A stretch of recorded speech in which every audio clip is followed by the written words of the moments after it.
এমন সুন্দর জীবন, এমন সুন্দর যৌবন, আহা শক্তির টাইমটা, জীবনের সক্ষমতার সময়। ছোটবেলা তো ভাইয়া দুর্বল, বৃদ্ধ বয়সটাও দুর্বল। তোমাদের অনেক কিশোর নওজোয়ান একজনের গায়েও চাদর নাই, কিন্তু মুরব্বী সবগুলোর গায়ে চাদর। দেখো চাকায়া, এই চাচারা তো আমার সব পরিচিত চাচা। অর্থ হইল এই বৃদ্ধের এই দুর্বলতা তাকে চাদর গায়ে দিতে বাধ্য করেছে। তার শরীরে শীতের অনুভূতিটা বেশি, ঠিক কিনা বলেন নাকি? কিন্তু তোমরা নওজোয়ান, তোমাদের অধিকাংশ কারো গায়ে চাদর নাই। তোমরা দেখো ভাইয়া, আমার গায়ে কোনো চাদরই নাই। তাইলে বুঝাইতে চাইলাম এই শক্তির সময় যৌবন। যুবক চাইলে পাহাড় কাইটা সমান করতে পারবে, যুবক চাইলে সাগর নদী মাটি দিয়ে ভরাট করে দিতে পারবে। একটা এলাকার যুবক ছেলেরা যদি চায়, সবার হাতে হাতে মদের বোতল পৌঁছাই দিতে পারবে। একটা সমাজের ছেলেরা যদি চায়, সবার হাতে হাতে নামাজের মুসল্লাও তুলে দিতে পারবে। অতএব ছেলেরা, তোমরা যারা যুবক আয়োজন করছো, আমি তোমাদের উৎসাহ দেই, একটু আগাও, এখানে থাইমা যাইও না। একটা মাহফিল করছি, এক ফোটলা বিরিয়ানি খাওয়াই দিছি, খালাস না বন্ধু, একটু আগাও। তোমরা আবার বসো, যে কয়জনে মাহফিলের আয়োজন করছো তোমরা আবার বসো, যে আমরা কেমনে আটটু ভালো হইতে পারি, আটটু চরিত্রবান হইতে পারি, আমরা কেমনে নিজেরা নামাজ ধরতে পারি। একটু যদি হিম্মত করো যুবক, ইনশাআল্লাহ ভালো হবে। শনিবার দিন আমি আমার মাদ্রাসায়, এই শনিবারে সকাল 10টা থেকে বিকাল 4:30 পর্যন্ত, এইবারই প্রথমবার আমি আলাদা 16 বছর থেকে 30 বছরের নিচে যাদের বয়স, এই কিশোর যুবকদের জন্য আলাদা ইসলাহি মজলিসের আয়োজন করছিলাম। আমার শায়েখ আল্লামা মুফতি মুশতাকুর নবী সাহেব বয়ান করছেন, আল্লামা মুফতি আমজাদ হুসাইন সাহেব বয়ান করছেন, হজরত মাওলানা মুফতি ইউসুফ বিন ইকবাল বয়ান করছেন, আমাদের কুমিল্লা ক্যান্টনমেন্টের বড় একজন শিশু বিশেষজ্ঞ ডাক্তার মিজানুর রহমান উনি বয়ান করছেন, আমি নিজে কিছু কথা বলছি। প্রায় 600 ছেলে এন্ট্রিভুক্ত আসছে, এখানে উপস্থিত হয়েছে 600। সন্দ্বীপে, চট্টগ্রামে আমরা প্রতি বছর সন্দ্বীপ যাই, সেখানে 4টা-5টা ছেলে ফজরের নামাজের জন্য, তারা বন্ধু কলেজের ছেলে, 4-5 জন ছেলে মাত্র। ওরা একদিন সিদ্ধান্ত নিছিল, ওরা সবসময় ফজরের নামাজ পড়তো, তো ওরা একদিন সিদ্ধান্ত নিছে যে ফজরের পরে তারা সন্দ্বীপ তো সাগরের পারে, তো সাগরের পারে হাঁটতো তারা।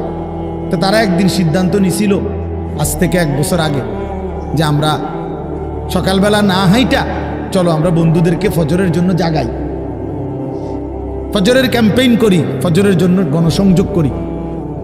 এই 4-5 জন ছেলে উদ্যোগ নিয়ে শুরু করছে।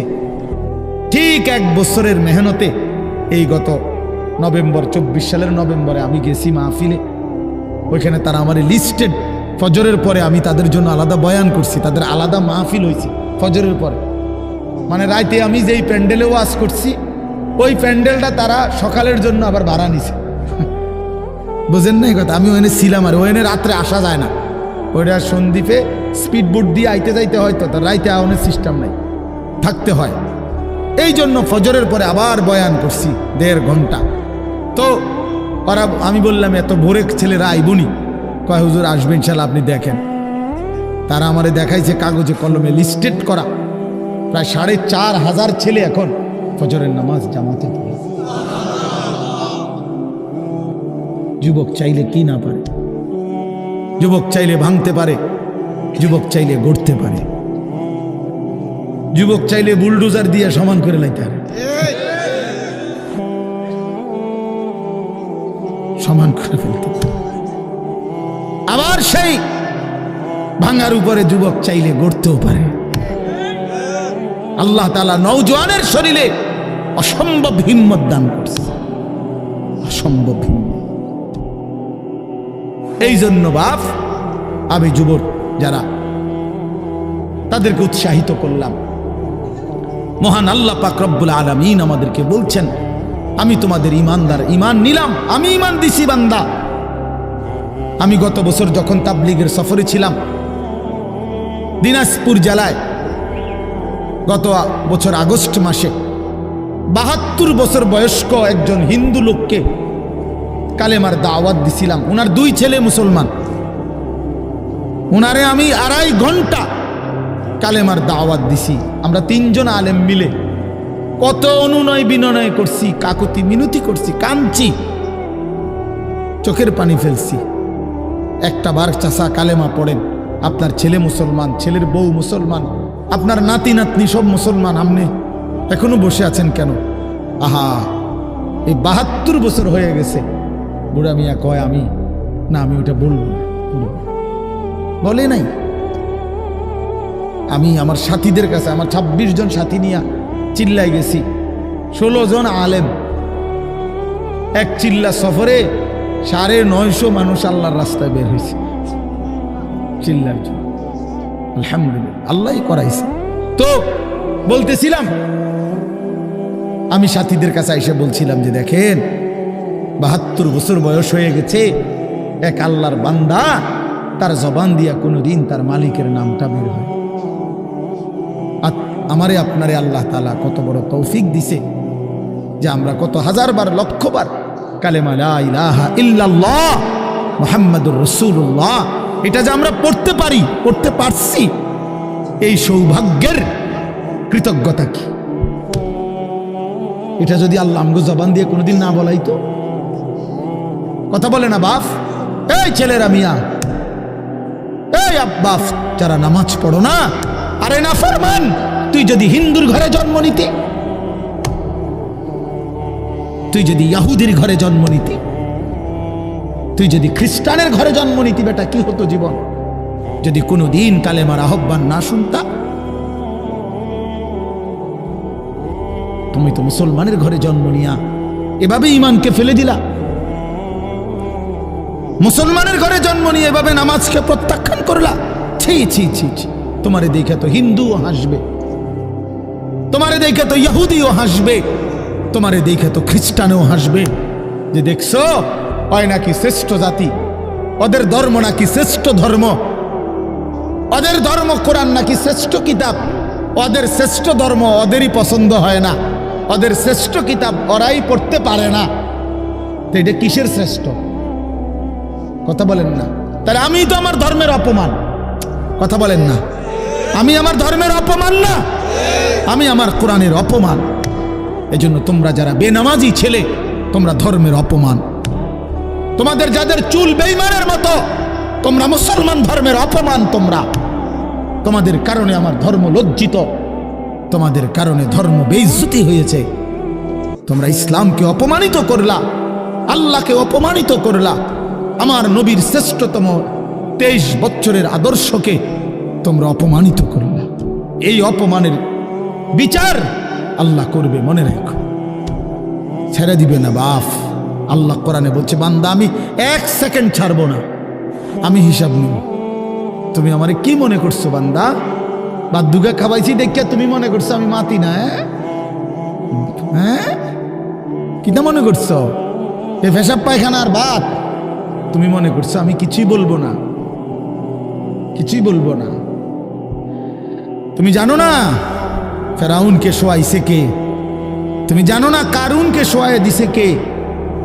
তুমি জানো না নমরুদ সাদ্দাতকে নিশ্চিহ্ন করে দিয়েছে কে? তুমি শোনো নাই?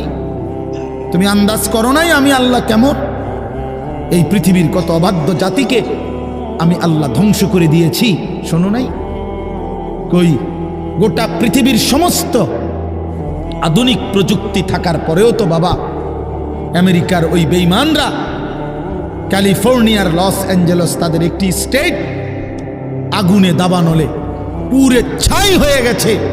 লক্ষ লক্ষ কোটি কোটি মিলিয়ন বিলিয়ন ডলারের এক এক বিল্ডিং। আপনারা মুরব্বীরা মিলিয়ন বিলিয়ন ডলার কি তাই বুঝতেন না? কয়টা আপনি 1 মিলিয়ন বিলিয়ন ডলার কত টাকা? কমপক্ষে 300 টাকার বেশি। মানে আপনি এটি বুঝতেন না, টেহাইডি এটান বুঝতেন না। কথা বুঝছেন কিনা? হ্যাঁ, আমরা কিতাবে পড়ছি এক বুজুর্গকে, হ্যাঁ, একটা জিনিস দামি ওনার কাছে ছিল, তো ওনার কাছে বলছি এটা আপনি বিক্রি করে দেন। কত মূল্য? উনি বলছে 100 দিরহাম, 100 টাকা। তখন উনি যখন বিক্রি করে দিছে, ওনারে 100 দিরহাম দিছে, তো অন্য কেউ ওনারে পরে বলছে, হায় হায় জনাব, আপনি তো বহুত বড় ঠকছেন, মাত্র 100 টাকা দাম চাইলেন, এটার দাম তো আরো অনেক। তো উনি বলছেন, আল্লাহর কসম, 100 টাকার উপরে, 100 দিরহামের উপরে কোনো সংখ্যা আছে? আমার তো এটা জানা নেই, আমার তো এর উপরে কিছু জানা নাই।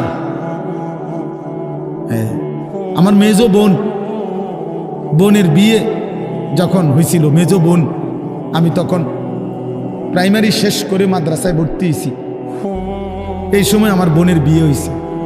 তো বোন জামাই যখন ওই আগে ছোটবেলায় বিয়ের দিন বোন জামাই যখন আসছে, তখন শরবত খাওয়াইছি যে গেইটে নাকি, তখন কিছু টাকা দিতে হয় না, যে শরবত খাওয়ায় তারে। তো আমারে 100টা টাকা দিছে উনি প্রথম। তো এগুলা নাকি ওনার কাছে আরো টাকা ছিল, তো এগুলো ওই আরো একটু সাফাসাফি করলে আরো দেয়, আরো কিছু দেয়, না মানলে আরো দেয়, এমনি এমনি নিয়ম ছিল।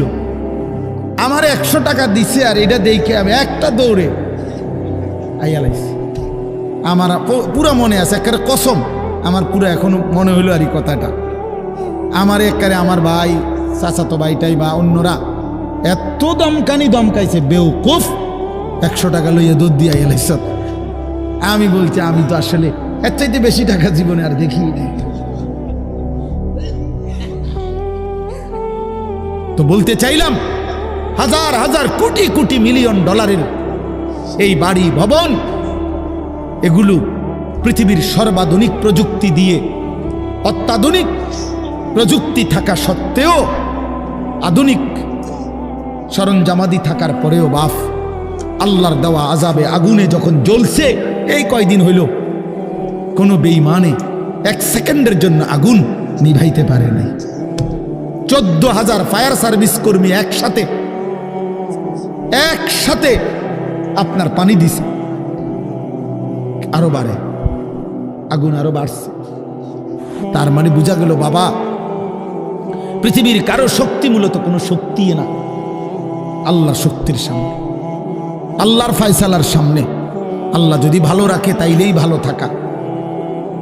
হ্যাঁ, আপনার টাকা তো আছে 1000 কোটি টাকা, কিন্তু আপনার ফেডে অসুখ, আপনি টেহা দিয়ে কিনবেন। আপনার টাকা তো আছে লক্ষ কোটি টাকা, কিন্তু আপনার তো ডায়াবেটিস, আপনি কিনবেন টাকা দিয়ে, কি করবেন? আপনি 7 রাজার ধন হইলেও কি লাভ হবে আপনার? এই জন্য আমি অনুরোধ করছি, আমরা মুমিন, আল্লাহ আমাদেরকে বলছে এটাই কথা, সকলেই আল্লাহর কথা শুনবে এটা জরুরি না, এবং সবার সৌভাগ্য হবে এটাও জরুরি। আসমানের ফয়সালা, আল্লাহ তাআলার ফয়সালা। আল্লাহর কথা বলতে পারা এটাও সৌভাগ্য, শুনতে পারা এটাও সৌভাগ্য, ইন্তেজাম করতে পারা এটাও সৌভাগ্য। যালিকা ফাদলুল্লাহি ইউতিহি মান ইয়াশা। আল্লাহ তাআলা বলছেন, এটা আল্লাহ তাআলার ফজল, অনুগ্রহ, দয়া, তিনি যাকে ইচ্ছে করেন দিয়ে থাকেন, তিনি যাকে ইচ্ছে। হযরতে বেলাল রাদিয়াল্লাহু তাআলা আনহু, ওনার বাড়ি মক্কা মদিনা না, অনেক দূরে, কিন্তু উনি মুসলমান হয়েছেন, সাহাবী হয়েছেন। হযরতে হুযাইফা, নবীজির সাহাবী, ওনার বাড়ি মক্কা মদিনা না, ইয়ামান, উনি মুসলমান হয়েছেন, সাহাবী হয়েছে। হযরতে সালমান, ওনার বাড়ি মক্কা মদিনা না, ওনার বাড়ি ইরান, পারস্য, তো উনি সেখান থেকে আল্লাহ আনাইছে, উনি কালেমাওয়ালা হয়েছে। হযরত আবু হুরায়রা রাদিয়াল্লাহু তাআলা, বিখ্যাত সাহাবী, সবাই নাম জানে, আবু হুরায়রার নাম সবাই জানেন না? উনিও কিন্তু মক্কা মদিনার মানুষ না, উনি দাউস গোত্র, এটা অনেক দূরের, কিন্তু সেখান থেকে আল্লাহ ওনাকে আনাইয়া মুসলমান হয়েছেন, সাহাবী হয়েছেন। কিন্তু আবু জেহেল বাড়ির কাছে, আল্লাহর ঘর কাবার সবচেয়ে কাছে, সর্বপ্রথম বাড়ি যার কাবা ঘরের পরে আবু জেহেলের বাড়ি। জানেন এটা? আবু জাহেলের ঘরের আগে কারো ঘর নেই, কারো ঘর ছিল না। নবীজির ঘরও আরো পিছনে ছিল, সবার ঘর পিছনে। কাবা ঘরের সবচেয়ে নিকটতম প্রতিবেশী ছিল আবু জাহেল। তো কি হয়েছে এত? কিন্তু বদনসিব, আবুল আহাব কাছে ছিল, বঞ্চিত। এই জন্য এটা আসমানের ফয়সালা। এত কাছে থেকে বঞ্চিত হলো কেন? এত দূরের থেকে আসলো কেন? বুঝছেন না হিসাবটা? তাহলে মূলত ফয়সালাটা কার? ইউতিহি মান ইয়াশা। আল্লাহ বলছেন আমার অনুগ্রহ, আমার দয়া আমি যাকে ইচ্ছে করে দিয়ে থাকি, আমি যাকে ইচ্ছে করে দিয়ে থাকি। এই জন্য বললাম আর কি, আমি সবাই শুনতে পারবে, শুনবে এটা জরুরি না। আল্লাহ যাকে পছন্দ করে, ইচ্ছে করে, তাকে আল্লাহ তাআলা দ্বীনের বুঝ দান করে। হাদিসের মধ্যে আছে মাইয়ুরিদিল্লাহু বিহি খায়রান ইউফাক্কিহু ফিদ্দীন। আল্লাহ যার ভালো চান, কল্যাণ করতে চান, তাকেই আল্লাহ তাআলা দ্বীনের বুঝ দান করে, দ্বীনের বুঝ দান করে। নবীজি বলেন ইজা আরাদাল্লাহু বিআবদিন খায়রান ইস্তা'মালাহু। আল্লাহ যখন তার কোনো বান্দার ব্যাপারে ভালোর ফয়সালা করে, তো আল্লাহ তাআলা তাকে কাজে লাগান। সাহাবীরা জিজ্ঞেস করছে কিভাবে কাজে লাগায়? কাইফা ইস্তা'মিলুহু, হে আল্লাহ রাসূল, আল্লাহ তাকে কাজে লাগান কিভাবে? তো নবীজি বলেন ইউওয়াফিকুহু লিআমালিন ক্বাবলাল মাউত। আল্লাহ যাকে ভালো চান তাকে মৃত্যুর আগে আগে নেক আমল করার তৌফিক দান করেন।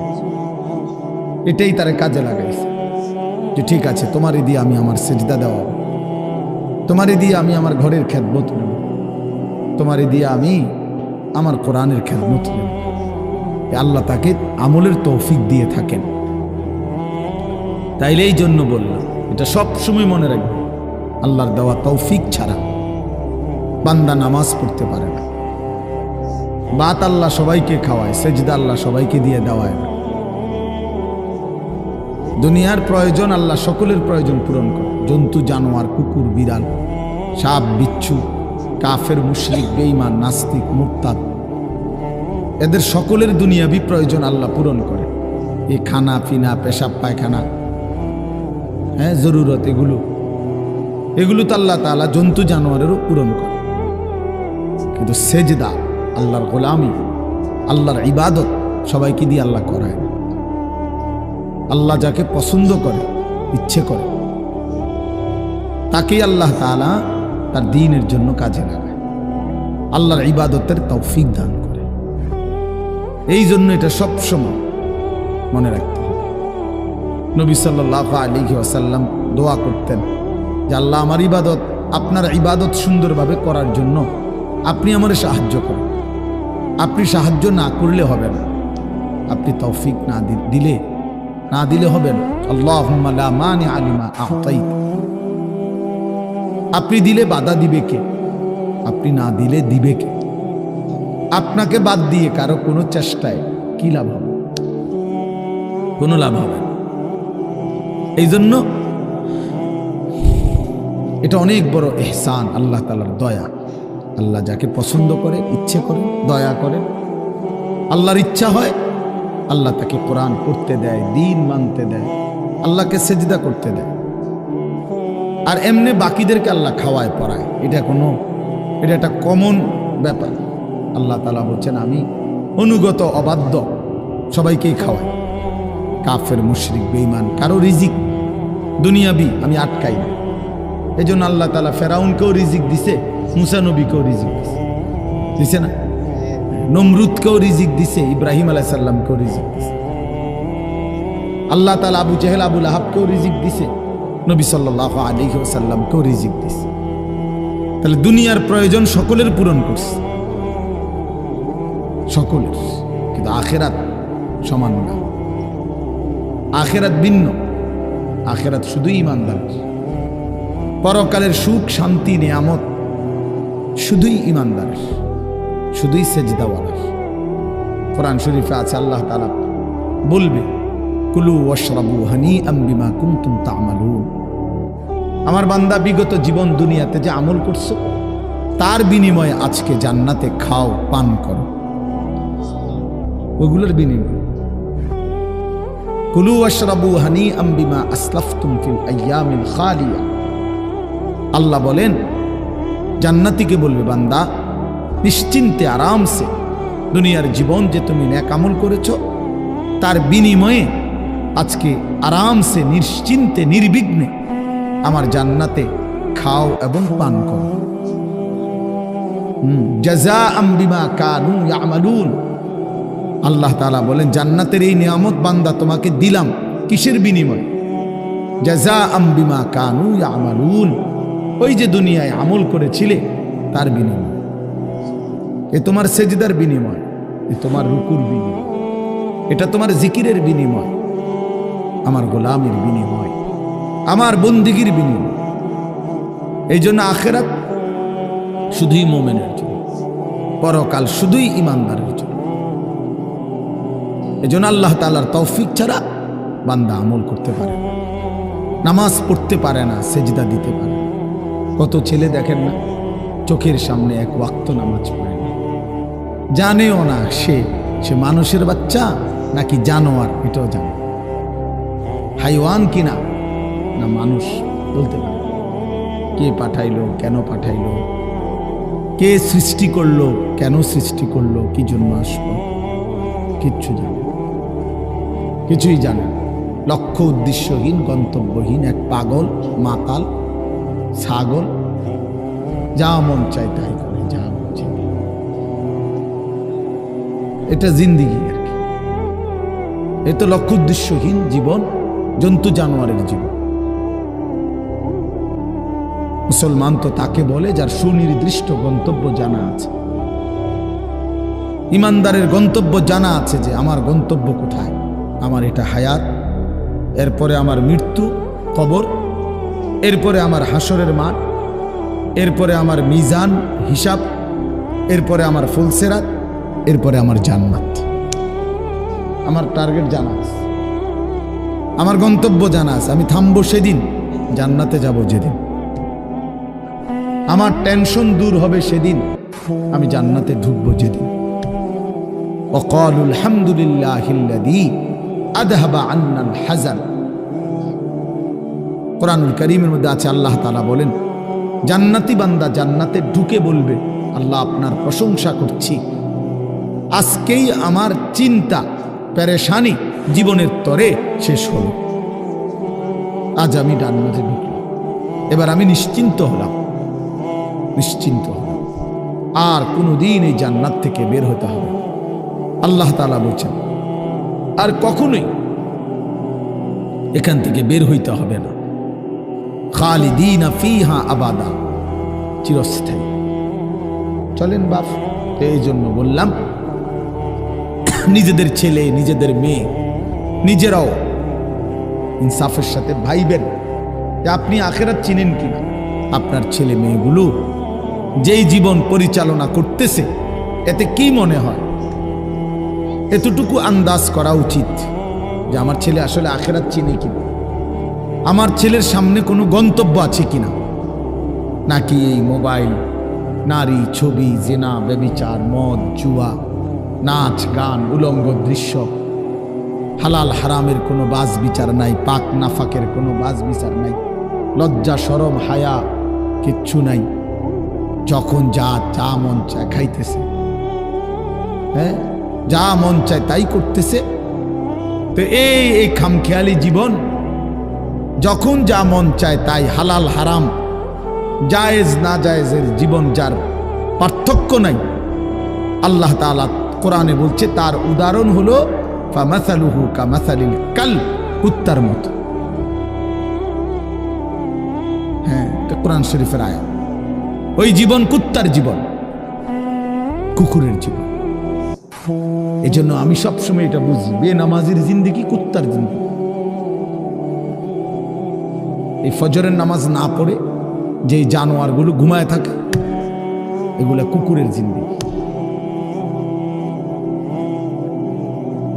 খালাস।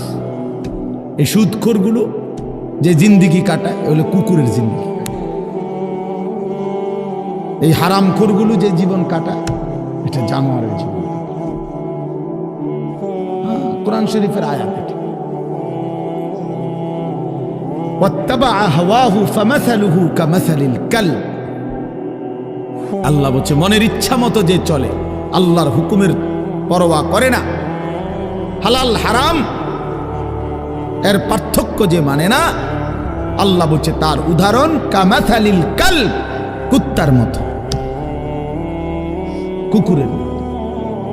ইন তাহমিল আলাইহি ইয়ালহাস আও তাতরুকহু ইয়ালহাস। আল্লাহ বলছে কুকুরের স্বভাব, দৌড়ানি দিল জিব্বা লম্বা করে হাঁফায়, ছেড়ে দিল দাঁড়ায়া দাঁড়ায়া জিব্বা লম্বা করে হাঁফায়, জিব্বা লম্বা করে হাঁফায়, এমন করে। এ কুকুরের স্বভাব। পেলেও অতৃপ্ত, না পেলেও অতৃপ্ত, থাকলেও অশান্তি, না থাকলেও অশান্তি। কারণ হারাম করছে, নাফরমান যে, আল্লাহর অবাধ্য যে, পাক নাফাক, হালাল হারাম, যার কাছে সুদ আর ব্যবসা একই রকম মনে হয়, সে কি মানুষ নাকি? যার কাছে আপন বউ পরের মহিলা সমান মনে হয়, নিজের বউও দেখে, মানুষের বেডিও দেখে, তো তার কাছে কি কোনো হালাল হারামের পার্থক্য আছে কি? তো সে জানোয়ার না তো জানোয়ার কি? সে জানোয়ার না তো জানোয়ারটা কে? তাই বলে, ইনসাফের কথা বলে, নাহলে বিচারে কোন কি কয়? এই জন্য এটা সবসময় মনে রাখবেন, জওয়ান হন আর বুড়া হন, আমি হই আর আপনি হন, হালাল হারামের পার্থক্য যার মধ্যে নাই, কুকুরের মধ্যে কোনো হালাল হারামের পার্থক্য নাই, কুকুরের মধ্যে পাক নাফাকের কিছু নেই, কারণ যেহেতু সে জানোয়ার। কিন্তু মানুষ যে ইনসান, তার সৃষ্টিগত সত্তার মধ্যে হালাল হারামের অনুভূতি থাকতে হবে। মুসলমান তাকেই বলবে যার মধ্যে জায়েজ না জায়েজের পার্থক্য আছে, হালাল হারামের অনুভূতি আছে, পাক নাফাকের অনুভূতি আছে। কোরআনুল কারীমে আল্লাহ তাআলা এটা বলছেন। এজন্য নবীজি বলছেন আল হালালু বাইয়িন ওয়াল হারামু বাইয়িন। যেটা হালাল এটা স্পষ্ট, যেটা হারাম এটাও স্পষ্ট। নবীজি বলেন আমি অন্ধকারে রেখে যাই নাই উম্মতকে, একটা সেকেন্ডের জন্য আমি আমার উম্মতকে আড়ালে রেখে যাই নাই, সব কিছু আমি স্পষ্ট বলেছি। হালাল গুলোও পরিষ্কার করে দিছি, হারাম যা তাও স্পষ্ট করে দিয়েছি। 24 ঘন্টার যাবতীয় কর্মকাণ্ড আমি আল্লাহ স্পষ্ট করে দিয়েছি। ওই দেখেন ওই অপদার্থ ছেলেটার দিকে দেখেন, এক নজরে মোবাইলের দিকে তাকায় রয়েছে, কারে বলে কি ওয়াজ করে এর কোনো খবর। এটা ধরে রাখছে মোবাইল, এক নজর একদিকে খালা। এবার ওয়াজ হয়, কারে বলে কি বলে, আমার এত কিছু দরকার, আমি আর আমার মোবাইল। এই জিন্দেগি, এই ছেলে পেলেদের আকসারের জীবন। 24 ঘন্টা পৃথিবীতে তার একটাই জিনিস, সেটা হলো একটা মোবাইল। এটাই তার মা, এটাই তার বাবা, এটাই তার আত্মীয়, এটাই তার স্বজন। মোবাইলেই হাসে, মোবাইলেই কাঁদে, মোবাইলেই আবেগ, মোবাইলেই অনুভূতি, সব কিছু জীবনের মোবাইলটা। কোত্থেকে আসলো, কে বানাইলো, কে সৃষ্টি করলো, কেন পাঠাইলো, কে আমারে বানাইলো, আমি কোত্থেকে আসলাম, কেন রাত হয়, কেন দিন হয়, আমার কোনো দায়িত্ব আছে কিনা আমার আল্লাহর পক্ষ থেকে, কিচ্ছুর কোনো সামান্যতম বুঝ বুদ্ধি আকল দিমাগ কিচ্ছু। 365 দিন, এক বছরে কোনো দিন নামাজ পড়ে না, তারও কিছু মনে পড়ে না, কেউ তারে মনে করাইও দেয় না। কই তার বাপ কেডা, তার মা কি, কেউ একটু বলেও না যে কিরে বাপ তুমি যে এক ওয়াক্ত নামাজ পড়ো না, তুমি মুসলমানের বাচ্চা হইলা কেন, তুমি মানুষের বাচ্চা হইলা কেন। তার মা একটা বার বলে না, মা এ কেমন, সন্তানই কেমন। আমার খুব আফসোস লাগে, এটা খুব আফসোস।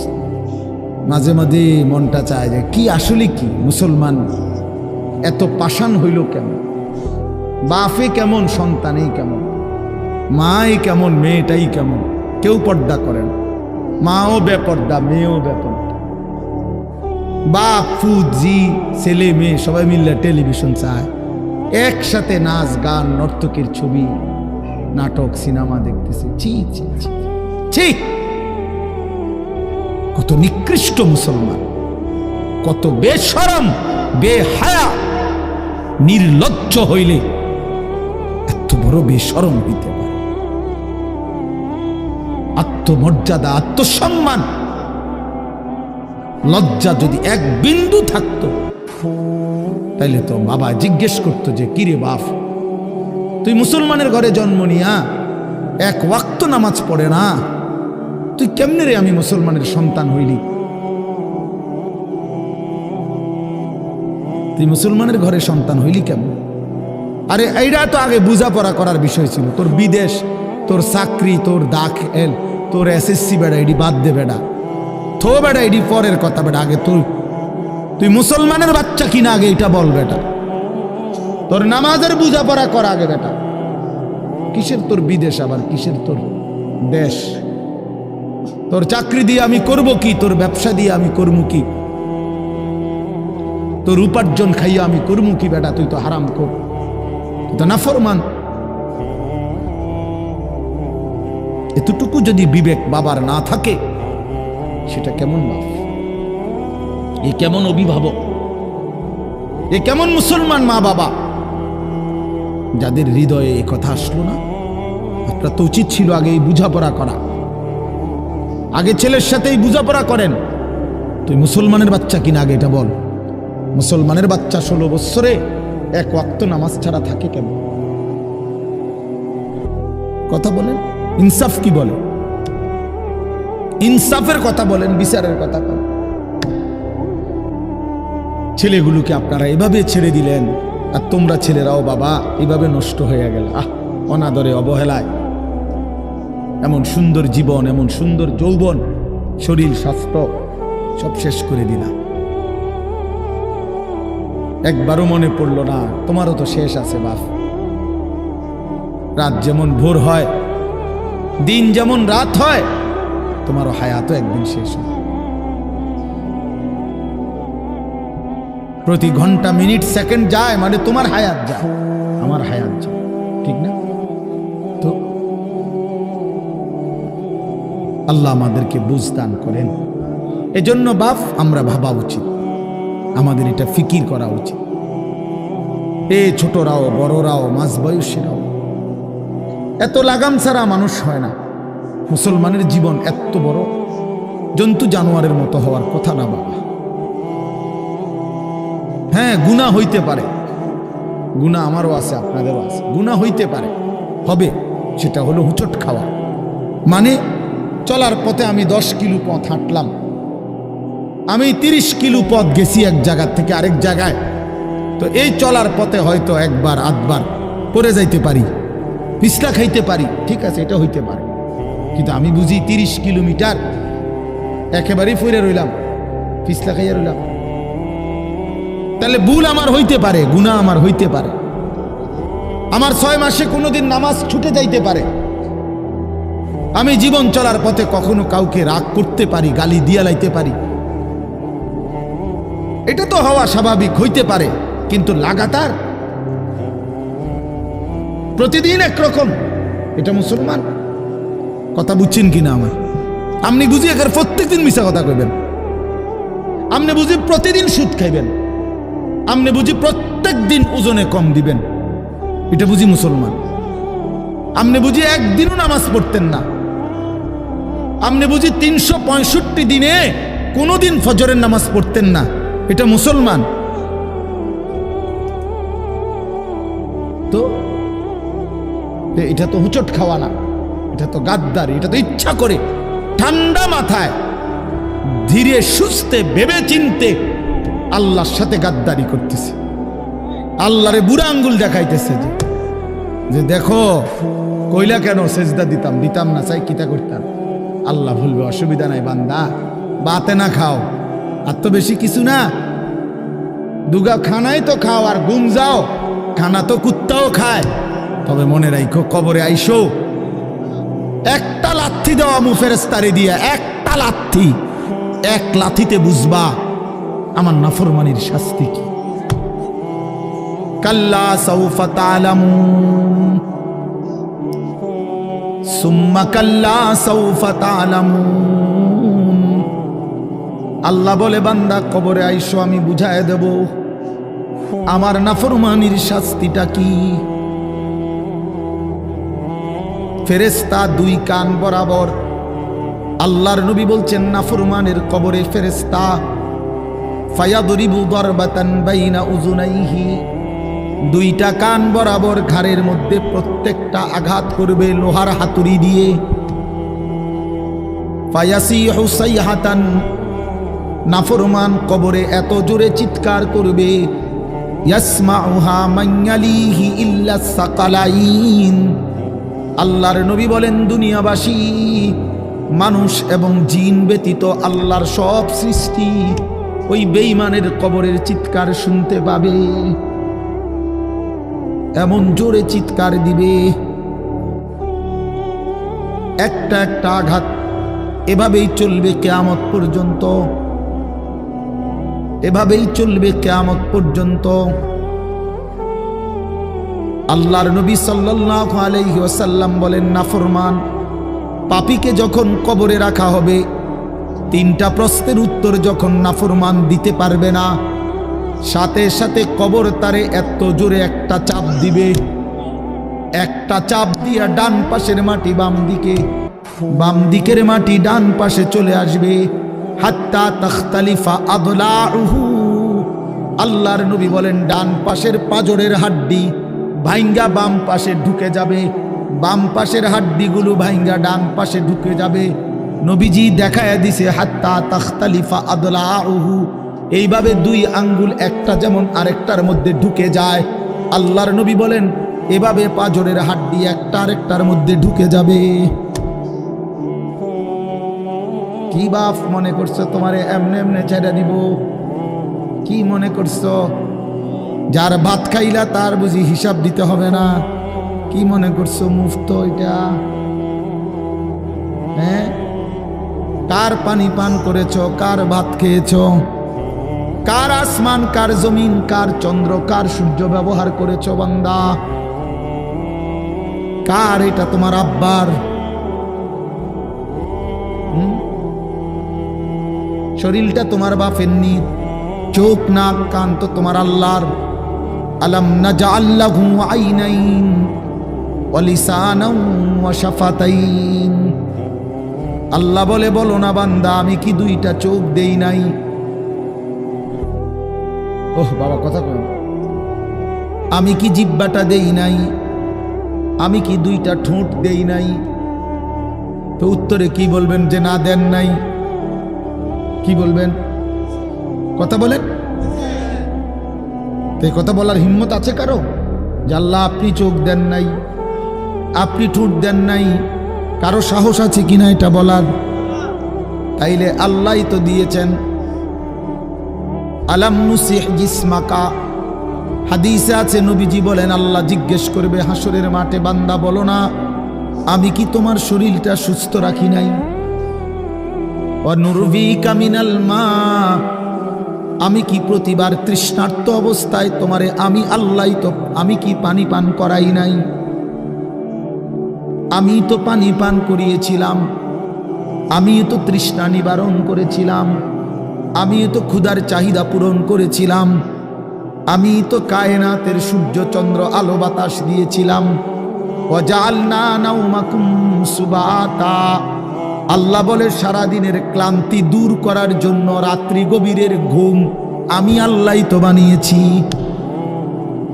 ওয়াজআলনাল লাইলা লিবাসা, অন্ধকার কালো চাদর দিয়ে ঢেকে পৃথিবীটাকে অন্ধকারাচ্ছন্ন করে দিয়েছি আমি আল্লাহই তোমার ঘুমের উপযুক্ত পরিবেশের জন্যে।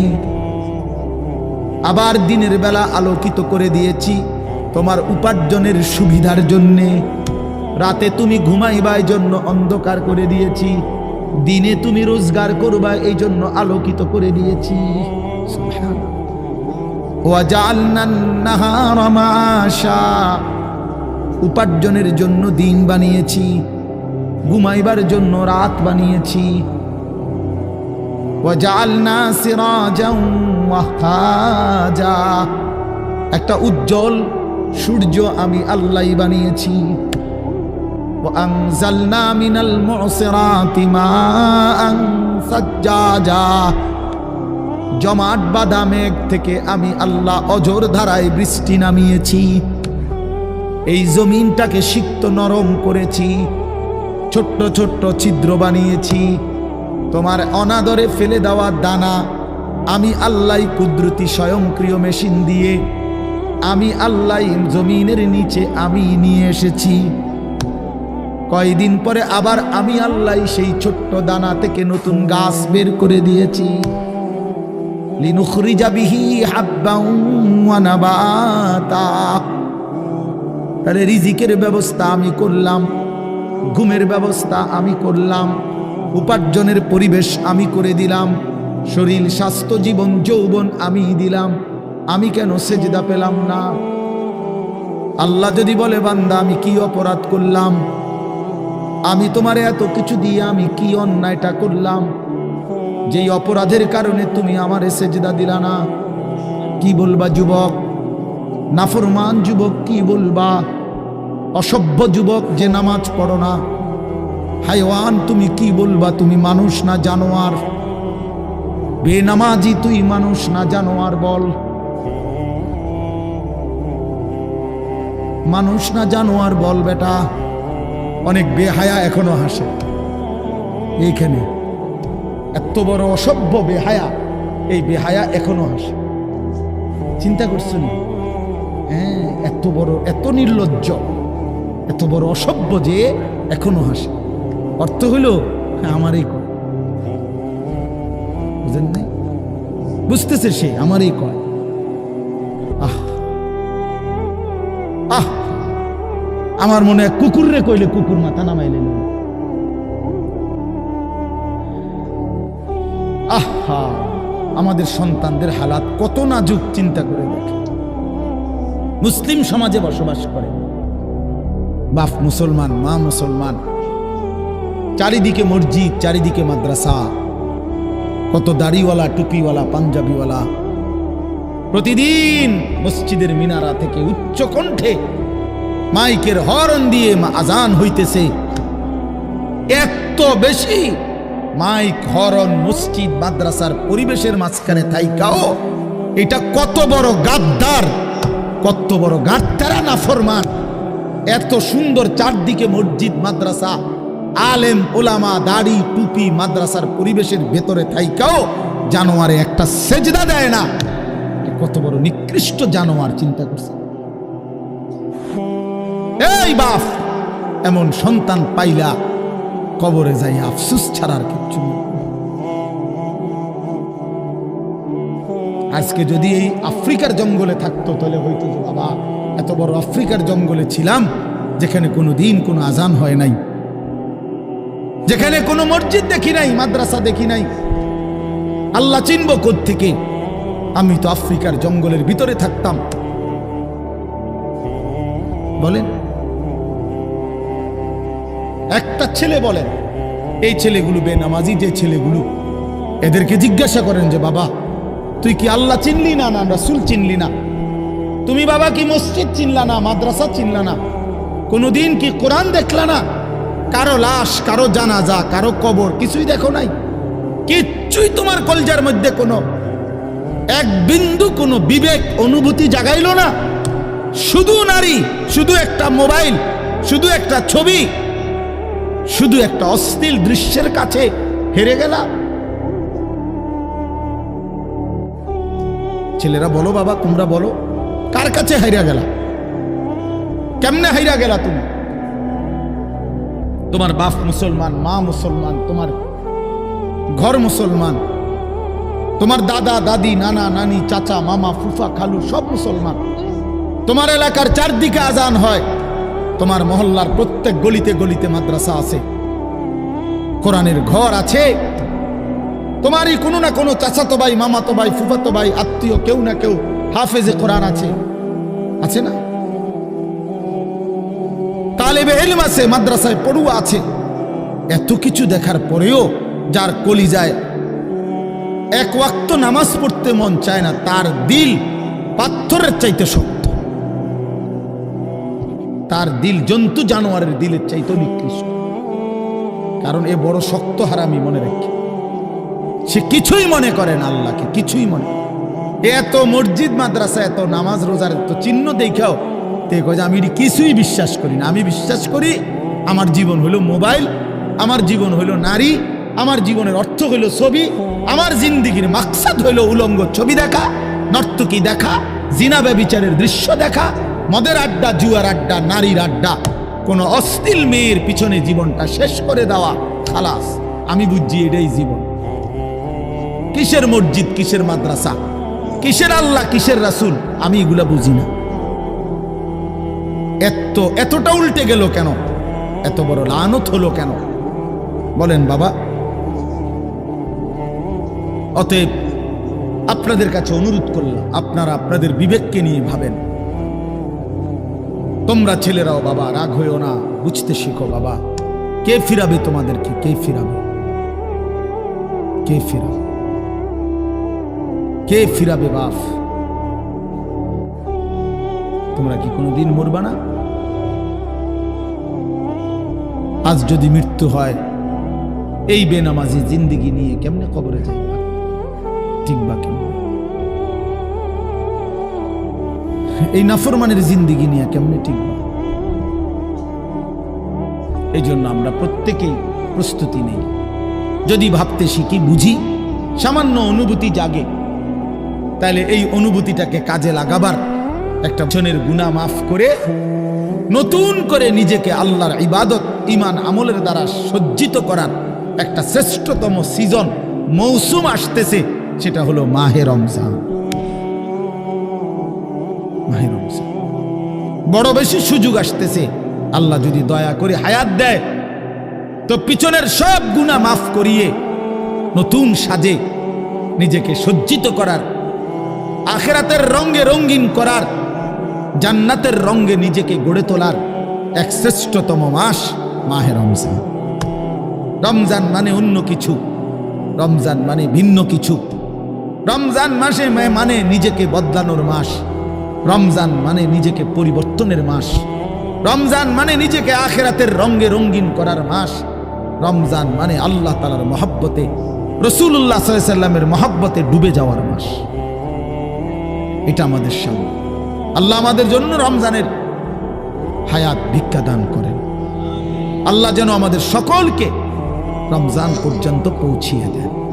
এই আয়াত দেখেন, আল্লাহ তাআলা বলছেন, ইয়া আইয়ুহাল্লাযীনা আমানু, হে ঈমানদারগণ, কুতিবা আলাইকুমুস সিয়াম, তোমাদের উপরে রোজা ফরজ করা হলো, কামা কুতিবা আলাল্লাযীনা মিন ক্বাবলিকুম, যেমনটা ফরজ করা হয়েছিল তোমাদের পূর্ববর্তীগণের উপর, মানে পূর্বের ঈমানদার উম্মতদের উপর।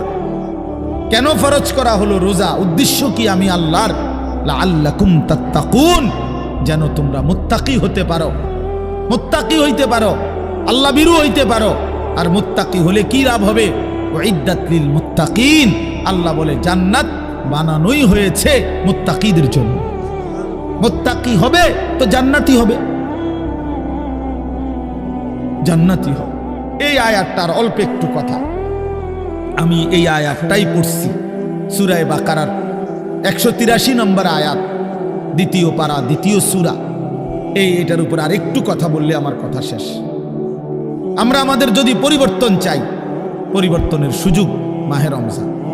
আমরা যদি আখিরাত সাজাইতে চাই, আমাদের জন্য শ্রেষ্ঠ সুযোগ মাহে রমজান। আমরা যদি ঘুরে দাঁড়াইতে চাই, আমাদের জন্য শ্রেষ্ঠ সুযোগ মাহে রমজান। মাহে রমজান, আল্লাহ নাফরমানির এই জিন্দিগি আমি ছেড়ে দেব, আপনার রঙে রঙিন হব, তাইলে শ্রেষ্ঠতম সুযোগ মাহে রমজান। মাহে রমজানের মধ্যে অসম্ভব শক্তি আছে, মাহে রমজানের মধ্যে অসম্ভব পাওয়ার আছে। আল্লাহ বলছে, রমজানে বান্দা আইসো আমার কাছে, রাত দিন 24 ঘন্টা আমি আল্লাহ জাহান্নাম থেকে মুক্তি দিতে থাকব। ও তাকা উমিনান নার, জাহান্নাম থেকে মুক্তি দেব, সারা রাত মুক্তি দেব, সারা দিন মুক্তি দেব। রমজানের প্রতি ঘন্টা, প্রতি মিনিট, প্রতি সেকেন্ড হীরা মণি মুক্তা জহরতের চাইতেও কোটি গুণ বেশি দাম, কোটি গুণ বেশি দাম। আল্লাহ তাআলা সেই মহিমান্বিত রমজান আমাদের সামনে আনতেছেন। আর মাত্র 18-19 দিনও বাকি নাই। এই অল্প কয়টা দিন বাবা, আমাদের উচিত রমজানের জন্য অধীর আগ্রহে মহব্বতের সাথে আল্লাহর কাছে হায়াত ভিক্ষা চাওয়া, যে আল্লাহ এত কাছে আইনা মৃত্যু দিয়েন না, কবরে নিয়েন না, আর কয়টা দিন হায়াত দেন, রমজান পর্যন্ত পৌঁছিয়ে দেন। আল্লাহুম্মা বারিক লানা ফি রাজাব ওয়া শাবান ওয়া বাল্লিগনা রমাদান। আল্লাহ তাআলা বলেন, ইয়া আইয়ুহাল্লাযীনা আমানু। দেখেন, এই একটি আয়াতে আল্লাহ 4টা কথা বলছে। একটা হলো হে ঈমানদারগণ, 2 নাম্বার হলো তোমাদের উপরে রোজা ফরজ করা হলো, 3 নাম্বার হলো যেমনটা ফরজ করা হয়েছিল পূর্ববর্তীদের উপরে, 4 নাম্বার হলো যেন তোমরা মুত্তাকি হতে পারো। কয়টা কথা হলো? এই 4টা কথার আমি 4টা আলগা সংক্ষিপ্ত একটু ব্যাখ্যা বলি। 1 নাম্বার হলো হে ঈমানদারগণ, এটা আল্লাহ আমাদেরকে ডাক দিয়েছেন। তাফসীরের মধ্যে আছে আদম আলাইহিস সালাম থেকে নিয়ে আমাদের নবী পর্যন্ত, ইতিপূর্বে আমাদের নবীর আগে যত নবী পৃথিবীতে আল্লাহ পাঠাইছেন, ওই নবীদের উপরে যারা ঈমান আনছিল, ওই নবীদের আমলে তাদের কাউকে কোনোদিন আল্লাহ তাআলা এই শব্দ দিয়ে হে ঈমানদারগণ, ইয়া আইয়ুহাল্লাযীনা আমানু বলে ডাক দেন নাই। আগে সর্বপ্রথম আমাদের নবী, আখিরি নবী, আল্লাহর বন্ধু, আমাদের নবীর ভালোবাসায় আল্লাহ তাআলা বলছে, বন্ধু, বিগত কোন নবীর ঈমানদার উম্মতকে আমি যেই শব্দে ডাকি নাই, এই প্রথম আপনার ভালোবাসায় আপনার ঈমানদার উম্মতকে আমি ইয়া আইয়ুহাল্লাযীনা আমানু এই নতুন শব্দে ডাক দিলাম। হে ঈমানদারগণ, হে ঈমানদার, তোমরা আমার। তাফসীর ইবনে কাসিরের মধ্যে আছে, যে ঈমানদার সে আল্লাহর বন্ধু, যে মুমিন সে কার বন্ধু? আল্লাহর বন্ধু। আল্লাহর বন্ধু, মুমিনের বন্ধু আল্লাহ, আল্লাহর বন্ধু মুমিন, আল্লাহর বন্ধু মুমিন। এই জন্য তাফসীরে লিখছে হে ঈমানদারগণ, এই কথার আরেকটা তর্জমা এটা, হে আমার বন্ধুগণ। আল্লাহ যেন ডাক দিয়া বলছে, হে আমার বন্ধুগণ, তোমরা আমার বন্ধু, তোমরা আমার। আমি বানাইছি বহু জনেরে, তোমরা বানাইছি আমার জন্য, আমার জন্য। তোমরা আমার, তোমরা আমার মেনে নিয়েছ, তোমরা আমার কালেমা পড়েছ, তোমরা আমার রাসূলকে মেনে নিয়েছ, অতএব তোমরা আমার। তোমাদের কালেমা লা ইলাহা ইল্লাল্লাহ মুহাম্মাদুর রাসূলুল্লাহ, এটা আমি গ্রহণ করলাম, গ্রহণ করে আমি নিলাম। এই জন্যই আমি তোমাদেরকে ডাক দিই।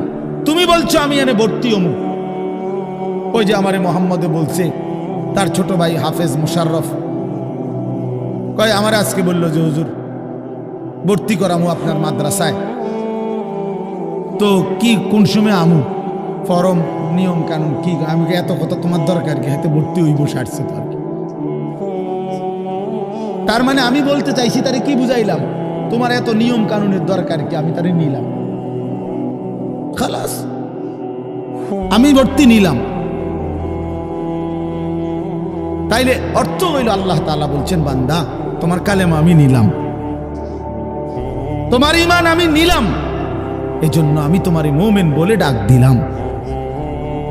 আল্লাহ কাউকে নিজের করে ডাক দেওয়া, খোদার কসম, এটা তার জীবনের সবচেয়ে বড় পাওয়া।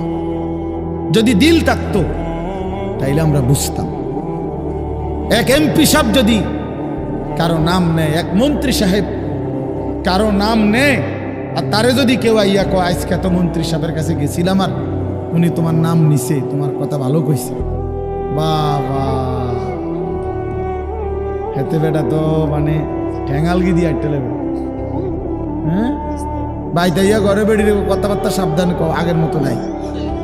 যেরুম মনে করছে এরুম না। কি কিছে মন্ত্রী সাহেব আজকেও আমার নাম রয়েছে, জিঙ্গাও মানে সে এটাকে খুব গৌরবের মনে করবে, ঠিক না বলেন না কেন? সবার কাছে ঘুরে ঘুরে বলার চেষ্টা করবে আমি কিন্তু মন্ত্রীর পরিচিত।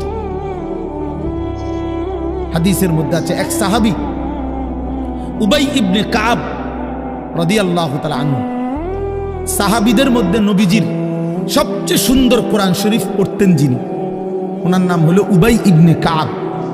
তো এই উনি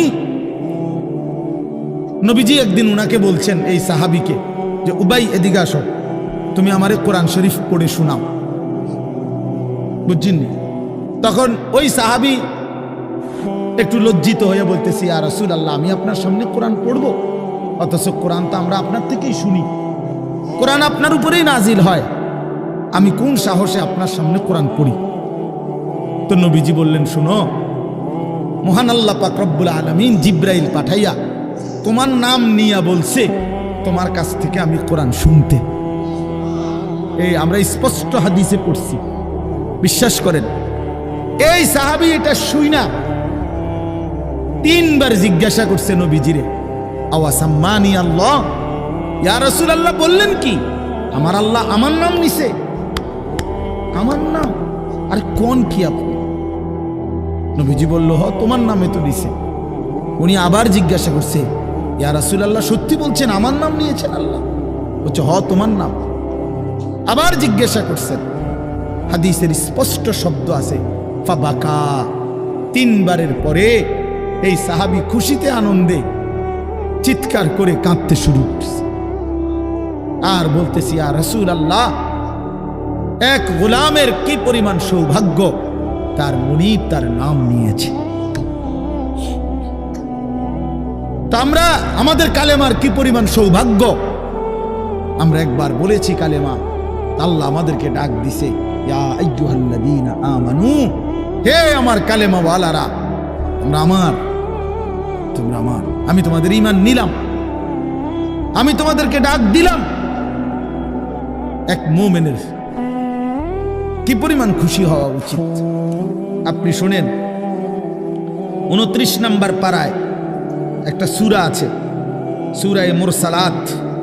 এই যে এর আগে একটা সূরা আছে, সূরা দাহার, কোরআনুল কারীমের 76 নম্বর সূরা, 2 পৃষ্ঠাওয়ালা ছোট সূরা।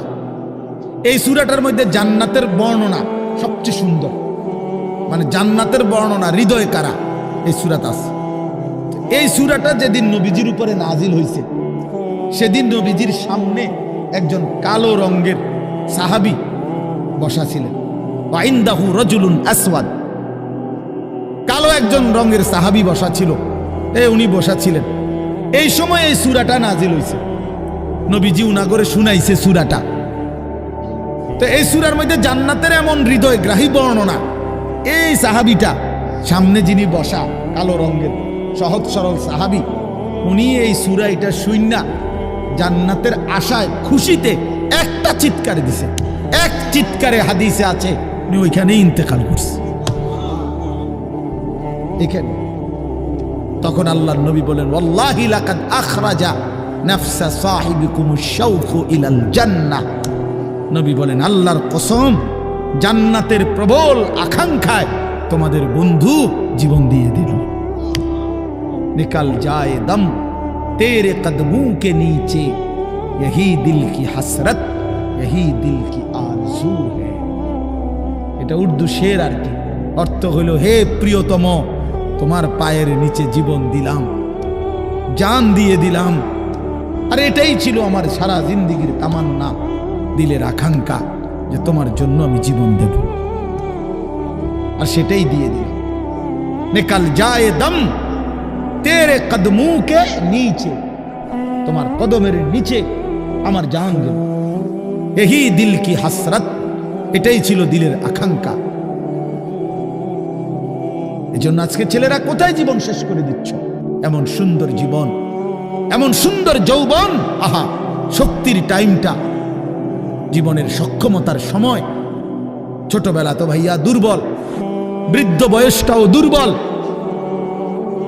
তোমাদের অনেক কিশোর নওজোয়ান একজনের গায়েও চাদর নাই, কিন্তু মুরব্বী সবগুলোর গায়ে চাদর। দেখো চাকায়া, এই চাচারা তো আমার সব পরিচিত চাচা। অর্থ হইল এই বৃদ্ধের এই দুর্বলতা তাকে চাদর গায়ে দিতে বাধ্য করেছে। তার শরীরে শীতের অনুভূতিটা বেশি, ঠিক কিনা বলেন না কেন? কিন্তু তোমরা নওজোয়ান, তোমাদের অধিকাংশ কারো গায়ে চাদর নাই। তোমরা দেখো ভাইয়া, আমার গায়ে কোনো চাদরই নাই। তাইলে বুঝাইতে চাইলাম এই শক্তির সময় যৌবন। যুবক চাইলে পাহাড় কাইটা সমান করতে পারবে।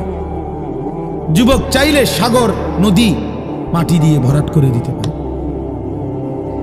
একটা এলাকার যুবক ছেলেরা যদি চায়, সবার হাতে হাতে মদের বোতল পৌঁছাই দিতে পারবে। একটা সমাজের ছেলেরা যদি চায়, সবার হাতে হাতে নামাজের মুসল্লাও তুলে দিতে পারবে। অতএব ছেলেরা, তোমরা যারা যুবক আয়োজন করছো, আমি তোমাদের উৎসাহ দেই, একটু আগাও, এখানে থাইমা যাইও না। একটা মাহফিল করছি, এক ফোটলা বিরিয়ানি খাওয়াই দিছি, খালাস না বন্ধু, একটু আগাও। তোমরা আবার বসো, যে কয়জনে মাহফিলের আয়োজন করছো তোমরা আবার বসো, যে আমরা কেমনে আটটু ভালো হইতে পারি, আটটু চরিত্রবান হইতে পারি, আমরা কেমনে নিজেরা নামাজ ধরতে পারি। একটু যদি হিম্মত করো যুবক, ইনশাআল্লাহ ভালো হবে।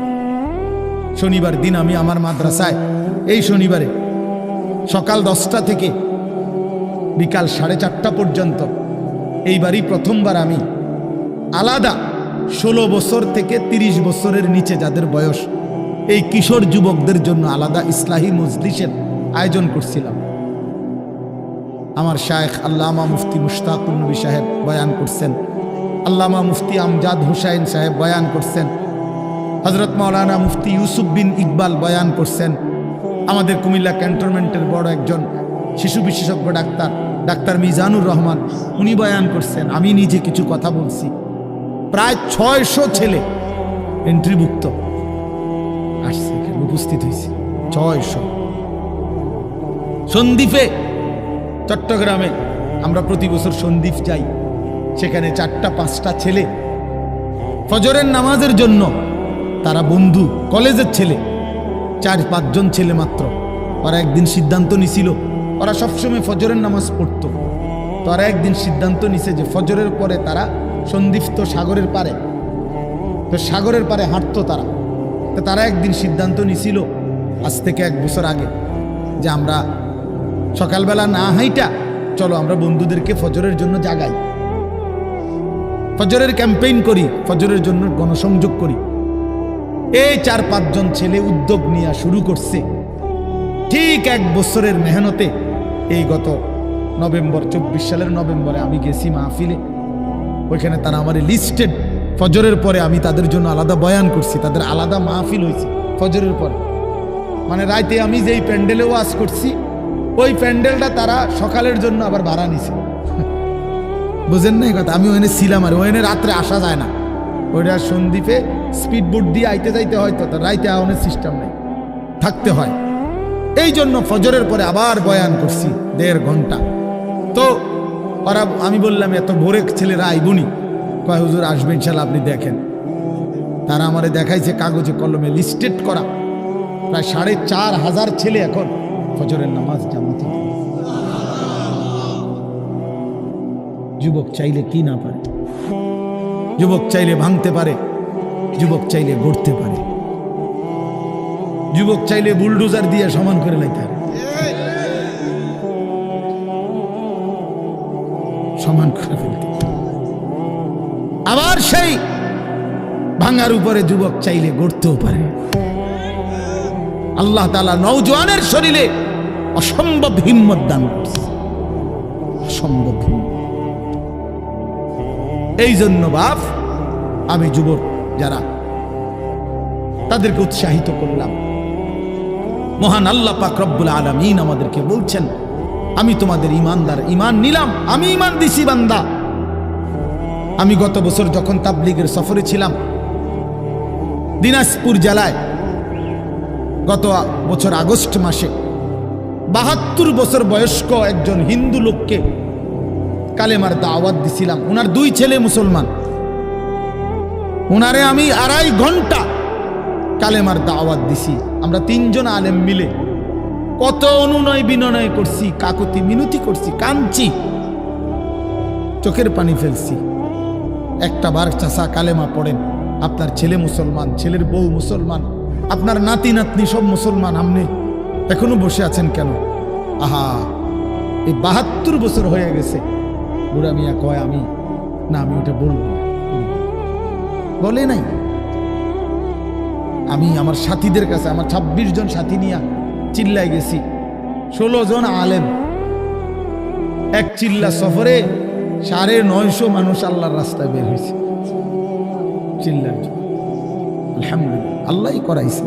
তো বলতেছিলাম, আমি সাথীদের কাছে এসে বলছিলাম যে দেখেন 72 বছর বয়স হয়ে গেছে, এক আল্লাহর বান্দা তার জবান দিয়া কোনোদিন তার মালিকের নামটা বলবে।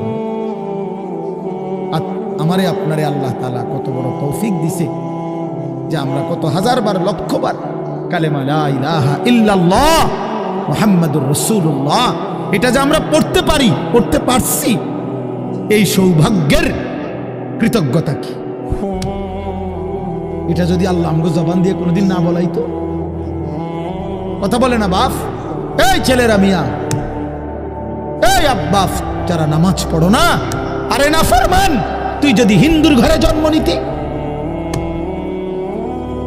তুই যদি ইহুদির ঘরে জন্ম নিতি, তুই যদি খ্রিস্টানের ঘরে জন্ম নিতি, বেটা কি হতো জীবন যদি কোনোদিন কালেমার আহ্বান না শুনতা?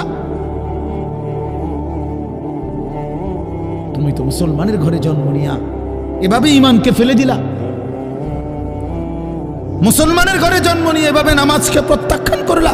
ছি ছি ছি ছি, তোমারে দেখে তো হিন্দুও হাসবে, তোমারে দেখে তো ইহুদিও হাসবে, তোমারে দেখে তো খ্রিস্টানও হাসবে যে দেখছো হয় নাকি শ্রেষ্ঠ জাতি, ওদের ধর্ম নাকি শ্রেষ্ঠ ধর্ম, ওদের ধর্ম কোরআন নাকি শ্রেষ্ঠ কিতাব, ওদের শ্রেষ্ঠ ধর্ম ওদেরই পছন্দ হয় না, ওদের শ্রেষ্ঠ কিতাব ওরাই পড়তে পারে না। তো এটা কিসের শ্রেষ্ঠ? কথা বলেন না। তাহলে আমি তো আমার ধর্মের অপমান। কথা বলেন না, আমি আমার ধর্মের অপমান না, আমি আমার কোরআনের অপমান। এজন্য তোমরা যারা বেনামাজি ছেলে, তোমরা ধর্মের অপমান। তোমাদের যাদের চুল বেঈমানের মতো, তোমরা মুসলমান ধর্মের অপমান। তোমাদের কারণে আমার ধর্ম লজ্জিত, তোমাদের কারণে ধর্ম বেইজ্জতি হয়েছে। তোমরা ইসলামকে অপমানিত করলা, আল্লাহকে অপমানিত করলা, আমার নবীর শ্রেষ্ঠতম 23 বছরের আদর্শকে তোমরা অপমানিত করলা। এই অপমানের বিচার আল্লাহ করবে, মনে রাখো, ছেড়ে দিবে না বাপ। আল্লাহ কোরআনে বলছে, বান্দা আমি 1 সেকেন্ড ছাড়বো না, আমি হিসাব নিব। তুমি আমারে কি মনে করছো বান্দা? বাদ দুগা খাওয়াইছি দেখিয়া তুমি মনে করছো আমি মাতি না? হ্যাঁ, কিটা মনে করছো? এ পেশাব পায়খানার ভাত তুমি মনে করছো আমি কিছুই বলবো না, কিছুই বলবো না। তুমি জানো না ফেরাউনকে শোয়াইছে কে? তুমি জানো না কারুনকে শোয়াই দিছে কে? তুমি জানো না নমরুদ সাদ্দাতকে নিশ্চিহ্ন করে দিয়েছে কে? তুমি শোনো নাই? তুমি আন্দাজ করো নাই আমি আল্লাহ কেমন? এই পৃথিবীর কত অবাধ্য জাতিকে আমি আল্লাহ ধ্বংস করে দিয়েছি, শোনো নাই? কই, গোটা পৃথিবীর সমস্ত আধুনিক প্রযুক্তি থাকার পরেও তো বাবা আমেরিকার ওই বেঈমানরা, ক্যালিফোর্নিয়ার লস অ্যাঞ্জেলস তাদের একটি স্টেট আগুনে দাবানলে পুরে ছাই হয়ে গেছে। লক্ষ লক্ষ কোটি কোটি মিলিয়ন বিলিয়ন ডলারের এক এক বিল্ডিং। আপনারা মুরব্বীরা মিলিয়ন বিলিয়ন ডলার কি তাই বুঝতেন না? কয়টা আপনি 1 মিলিয়ন বিলিয়ন ডলার কত টাকা? কমপক্ষে 300 টাকার বেশি। মানে আপনি এটি বুঝতেন না, টেহারি এটা বুঝতেন না। কথা বুঝছেন কেন? হ্যাঁ, আমরা কিতাবে পড়ছি এক বুজুর্গকে, হ্যাঁ, একটা জিনিস দামি ওনার কাছে ছিল, তো ওনার কাছে বলছি এটা আপনি বিক্রি করে দেন। কত মূল্য? উনি বলছে 100 দিরহাম, 100 টাকা। তখন উনি যখন বিক্রি করে দিছে, ওনার 100 দিরহাম দিছে। তো অন্য কেউ উনারে পরে বলছে, হায় হায় জনাব, আপনি তো বহুত বড় ঠকছেন, মাত্র 100 টাকা দাম চাইলেন, এটার দাম তো আরো অনেক। তো উনি বলছেন, আল্লাহর কসম, 100 টাকার উপরে, 100 দিরহামের উপরে কোনো সংখ্যা আছে? আমার তো এটা জানা নেই, আমার তো এর উপরে কিছু জানা নাই। আমার মেজো বোনের বিয়ে যখন হয়েছিল, মেজো বোন, আমি তখন প্রাইমারি শেষ করে মাদ্রাসায় ভর্তি হয়েছি, এই সময় আমার বোনের বিয়ে হয়েছে। তো বোন জামাই যখন ওই আগে ছোটবেলায় বিয়ের দিন বোন জামাই যখন আসছে, তখন শরবত খাওয়াইছি যে গেইটে নাকি, তখন কিছু টাকা দিতে হয় না, যে শরবত খাওয়ায় তারে। তো আমারে 100টা টাকা দিছে উনি প্রথম। তো এগুলা নাকি ওনার কাছে আরো টাকা ছিল, তো এগুলো ওই আরো একটু সাফাসাফি করলে আরো দেয়, আরো কিছু দেয়, না মানলে আরো দেয়, এমনি এমনি নিয়ম ছিল। আমার 100 টাকা দিছে, আর এটা দেখে আমি একটা দৌড়ে আইয়ালাইছি। আমার পুরো মনে আছে, একেবারে কসম, আমার পুরো এখনো মনে হইলো আর এই কথাটা।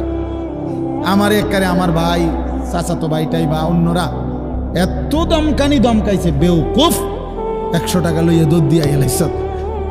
আমি বলছি, আমি তো আসলে এর চাইতে বেশি টাকা জীবনে আর দেখি।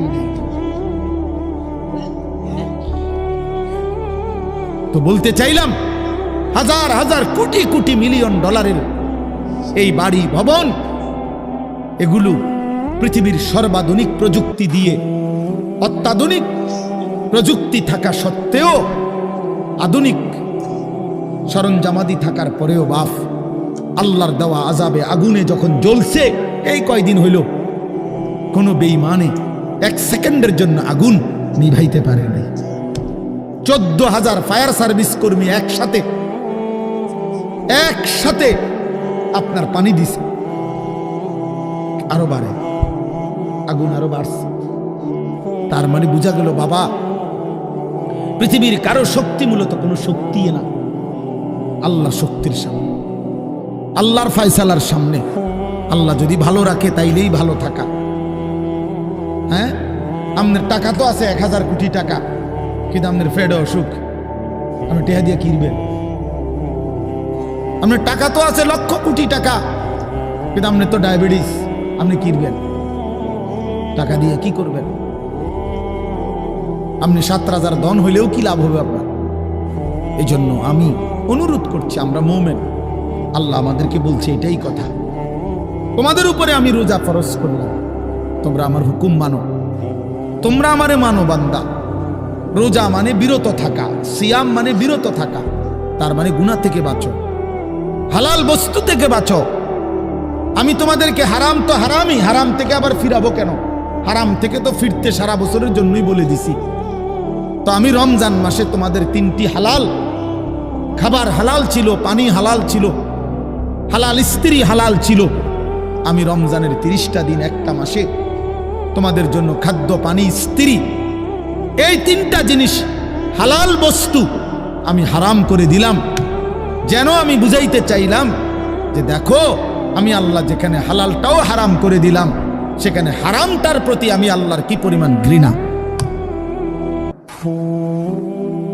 যেখানে হালালটাই ছেড়ে দিতে বললাম, সেখানে হারামটা ধরে রাখার কোন সুযোগ আছে? অতএব মিথ্যা, চুরি, ডাকাতি, জিনা, ব্যভিচার, মদ, জুয়া,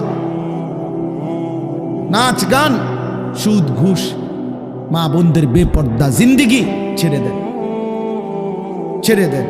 একজন বুঝলে একজনে, কোনো অসুবিধা নাই, আমার কোনো আফসুস নাই। আমি সব সময় ফেরিওয়ালার মতো আমি বুঝি, একজনই শুনুক, একজনই যদি ভাবে আলহামদুলিল্লাহ, সংখ্যা দিয়ে আমি কি করব? বুঝেন না? 10 কোটি মানুষ আমারে মনে করেন আলগি দিছে, তো কি এটা আমার কবর রাজাব মা। বাংলাদেশের একেবারে মনে করেন 50 লাখ লোক আমার চিনে, তো কি এতে আমার কবর রাজাব মা। তো আর কি, পরিচিতি, অপরিচিতি, জনপ্রিয়তা, এগুলো কোনো বিষয় না, এগুলো কোনো মুখ্য বিষয় নয়। বিষয় হলো আল্লাহর কাছে গ্রহণ হওয়া, আখিরাতের মুক্তি পাওয়া, জাহান্নাম থেকে মুক্তি পাওয়া। অতএব আজকে এতটুকুই মূল কথা। আমরা প্রত্যেকেই এটা ভাবি আমরা মুমিন। প্রিয় ভাই বলেন, আমরা এখানে যারা এখন বসছি রাত 12টা বাজে, আমার কথা শেষ, নীরবে একটা মিনিট ইনসাফের সাথে ছেলেরা বাবা বলো তুমি মুসলমান কিনা। না ছেলেরা আলাদা বলো বাবা কও তোমরা মুসলমান কিনা। প্রিয় বাপ বলো তুমি মুসলমান কিনা, তুমি মুসলমানের সন্তান কিনা। তাইলে তুমি সিদ্ধান্ত দাও আজকে। বয়স্ক যারা আছেন তারা আপনারা বসা থাকেন, কিন্তু তোমরা যারা 30 বছরের নিচে ছেলে, তোমাদের বয়স, বুঝে শুনে ধোঁকা দিও না, আল্লাহর সাথে ধোঁকা করো না, আল্লাহর সাথে মস্কারি করো না।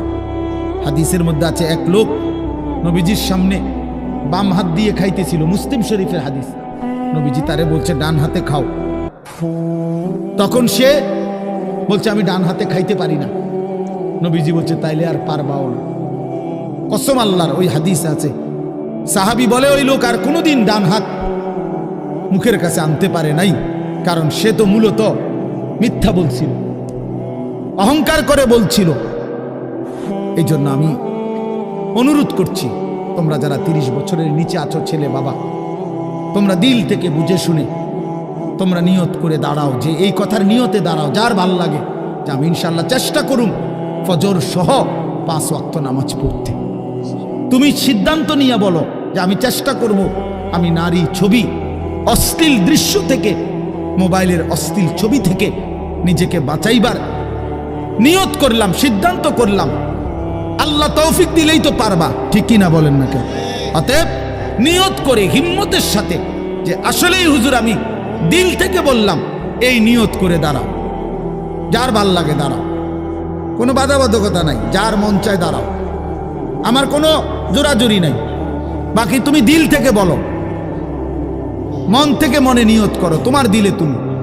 কারণ তোমার কবর তোমার, আমার কবর আমার। তোমার ঘরে তুমি ফিরবা, আমার ঘরে আমি ফিরব। সবাই রাজি তো ইনশাআল্লাহ? আল্লাহ তাআলা তৌফিক দান করেন। বসো বাপ, আল্লাহ কবুল করে নেন। মনে করো ঠকবা না, মনে রাখো নামাজ পড়ে কেউ ঠকে না, না পড়ে ঠকে। গুনাহ ছেড়ে দিয়ে ঠকবা না, বরং গুনাহ ছেড়ে দিলে দামি হইবা ইনশাআল্লাহ। দামি হইও, নিজে দামি হবা, মনে রাখো দামি। একটা জিনিস শেষ মনে রাখো ছেলেরা, যে কোনো মূল্যে আমরা আলহামদুলিল্লাহ গোটা পৃথিবী নিয়ে আমাদেরও পড়ালেখা করা আছে। সারা পৃথিবীর হালাত আমরাও বুঝি কম বেশ। আমরা জেনারেল লাইনেও পড়ালেখা করছি, কুমিল্লা ভিক্টোরিয়া কলেজ থেকে মাস্টার্স পাস করছি, সরকারি আলিয়া মাদ্রাসা থেকে কামেল পাস করছি, কওমি মাদ্রাসা থেকে দাওরায়ে হাদিস পাস করছি। তাহলে মাটির তলে থাকি না, পৃথিবীর নিয়ে আমরাও গবেষণা ভাবি। কাজে সারা পৃথিবীর যেই পরিস্থিতি বর্তমান এবং আমাদের কোরআন সুন্নাহর যেই ভাষ্য, এই সবগুলো বিশ্বাস করো, একত্রে মিলাইলে এ কথা আমাদের কাছে একেবারে স্পষ্ট।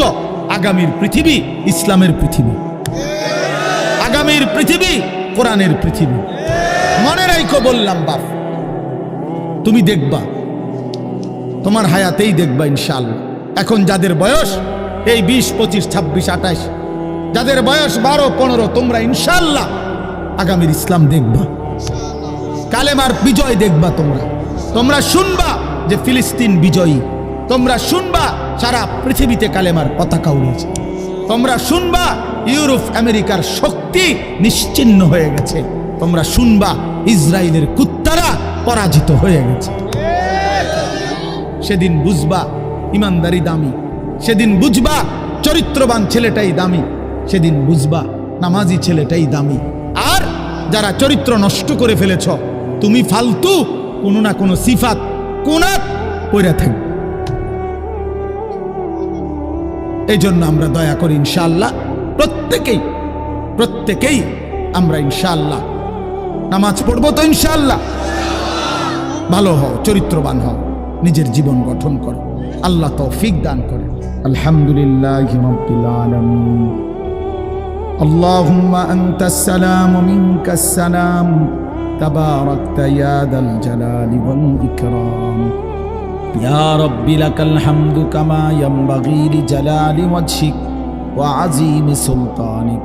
ওয়া সাল্লি আলা মুহাম্মাদিন কামা হুয়া আহলুক وافعل بنا خيرا كما أنت شان يا أرحم الراحمين يا أرحم الراحمين يا أرحم الراحمين ربنا ظلمنا أنفسنا وإن لم تغفر لنا وترحمنا لنكونن من الخاسرين ربنا آتنا في الدنيا حسنة وفي الآخرة حسنة وقنا عذاب النار ربنا لا تزغ قلوبنا بعد إذ هديتنا وهب لنا من لدنك رحمة إنك أنت الوهاب ربنا وآتنا ما وعدتنا على رسلك ولا تخزنا يوم القيامة إنك لا تخلف الميعاد ربنا اصرف عنا عذاب جهنم إن عذابها كان غراما إنها ساءت مستقرا ومقاما رب ارحمهما كما ربياني صغيرا رب ارحمهما كما ربياني صغيرا ربنا هب لنا من أزواجنا وذرياتنا قرة أعين واجعلنا للمتقين إماما مولاي كريم رب كريم মেহেরবান মাওলা রাত গভীরে আমরা গুনাহগার গোলাম আপনার শাহী দরবারে হাত উঠাইলাম অনেক বেশি গুনাহ মাওলা পেছনের জিন্দেগি নাফরমানিতে ভরা মাওলা অন্ধকারেই জীবন নাফরমানিতে ভরে গেছে মাওলা আল্লাহ চোখ বন্ধ করলেই ভয় হয় ঘুম যেতেই ভয় হয় যদি ঘুম আর না ভাঙ্গে চোখ যদি আর না মেলে এত গুনাহ নিয়ে কবরে যাব কেমনে মাওলা হাসরের ময়দানে দাঁড়াবো কেমনে মাওলা নবীজির সুপারিশ চাইবো কেমনে মাওলা হাউজে কাউসারের পানি তো মিলবে না মাওলা আপনি মাফ করে দেন মাফ করে দেন আজই মাফ করে দেন এখনই মাফ করে দেন হায়াতে থাকতেই মাফ করে দেন কবরে যাবার আগেই মাফ করে দেন আপনি রহমান আপনি রহিম আপনি গফফার আপনি গফুর আপনি মাফ করে দেন আযাব দিলে আপনার কোনো লাভ নাই মাফ করে দিলে আপনার কোনো ক্ষতি নাই মাফ করিলে আপনার কমবে না মাফ না পেলে আমাদের উপায় থাকবে না আল্লাহ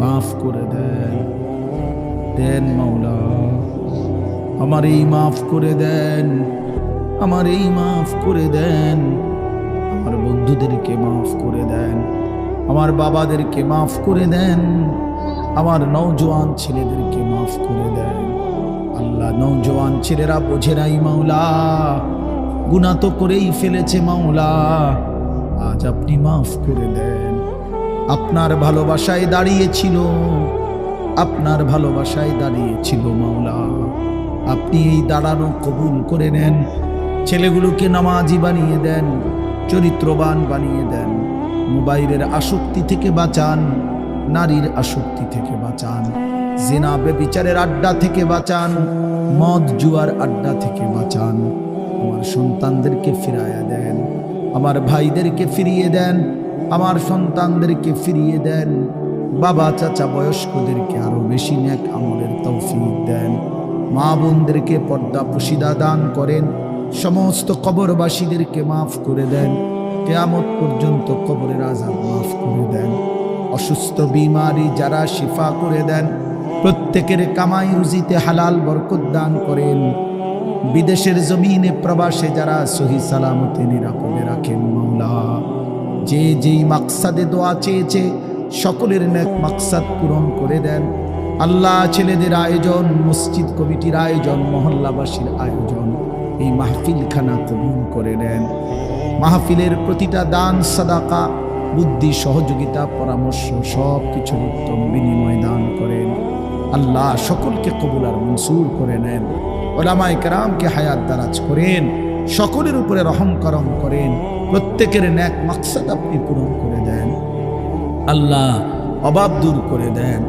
রমজান পর্যন্ত হায়াত ভিক্ষা দান করেন। আল্লাহ রমজান পর্যন্ত পৌঁছিয়ে দেন, পৌঁছিয়ে দেন, পৌঁছিয়ে। আর অল্প কয়েকটা দিন মাওলা, বঞ্চিত কইরেন না, মাহরুম কইরেন না, এতটা কাছে এনে কবরে নিয়েন না মাওলা।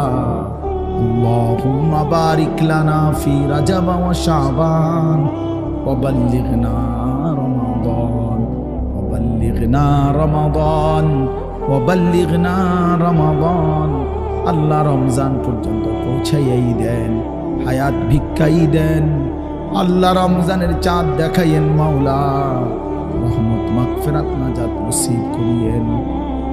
আল্লাহ সারা দেশ কবুল করে নেন, সারা পৃথিবীর মজলুম মুসলমানকে বিজয় দান করেন। আল্লাহ ফিলিস্তিনের বিজয় দান করেন, ইসরায়েলের ইহুদি বেঈমানদেরকে ধ্বংস করে দেন। রব্বির হামহুমা কামা রব্বায়ানি সগীরা। সুবহানা রাব্বিকা রব্বিল ইজ্জাতি আম্মা ইয়াসিফুন ওয়া সালামুন আলাল মুরসালিন। আলহামদুলিল্লাহি রাব্বিল